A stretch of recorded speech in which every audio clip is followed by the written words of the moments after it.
Hello students, this is Archana, your science teacher. I hope you all are fit, fine and healthy at your home. So students, let's start our today's science class from block 2, Nutrition in Animals. And today's topic we will be going to study is steps of nutrition. And the aim of today's topic is to understand the 5 steps of nutrition in animals. Students, in our previous class, we studied that nutrition is the process in which we obtain the nutrients and utilize them for the proper growth and development of the body. So basically, there are 5 steps of nutrition. They are ingestion, digestion, absorption, assimilation and adhesion. Now we study about one by one these steps, that what happens in these steps of nutrition. So, the first step of nutrition, which is called ingestion, in this we take the food inside the body, or we can say that we ingest the food inside the body. The food which we eat are complex in nature. So, it is necessary to break down that food into simpler substances, which is happen in the next step, which is called digestion. After digestion, the food is transported into each cell of the body, which is known as absorption. After absorption, in the next step, the simpler substances are utilized by each cell for various processes. It is known as assimilation. And the final step involves the removal of undigested substances from the body, which is known as adhesion. So now we study that in these 5 steps, different things are happen inside the body.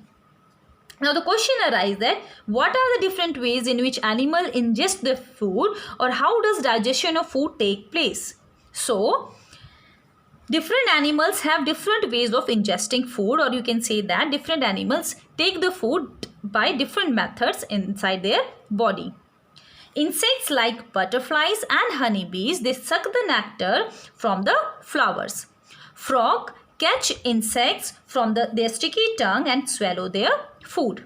Small babies suck mother's milk. And after ingestion, the food is digested by digestive juices and chemical substances, which is called enzymes, and these enzymes produced by different cells of the body. Now after this digested food is distributed to and taken up by the cells of the body by the method of diffusion, in which the substances move from a region of high concentration to the region of low concentration. And the digested food is utilized to give energy and also to build important substances like proteins inside the body in the step of assimilation. Now the question arises that why is it important to break the complex food into simpler substances? So it is necessary to break the complex food into simpler substances so that they can be used as raw material to build new substances inside the body. So this is all about your topic. I hope you all are understand. Now this is the time to do your workbook. So the first question in your workbook is, each cell of the body uses the absorbed food as raw material to produce energy and build important substances for growth and repair. You have to identify and name the step of nutrition. So this step is known as assimilation. And in the second part of this question is, the undigested and waste food is removed from the body in which step? So in the step of adhesion, the undigested food or waste food is removed from the body. Now in the second question of this worksheet is, draw a flow chart to arrange the step of nutrition in order. Explain the first step of nutrition. So in this box you have to make a flow chart like this. First ingestion, then digestion, absorption, assimilation and adhesion. And you have to explain the first step, which is ingestion and digestion.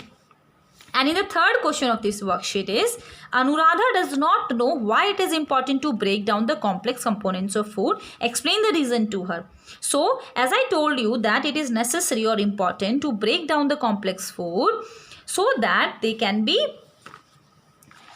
used as raw material to build different substances. So This is all about your topic. Thank you and have a nice day.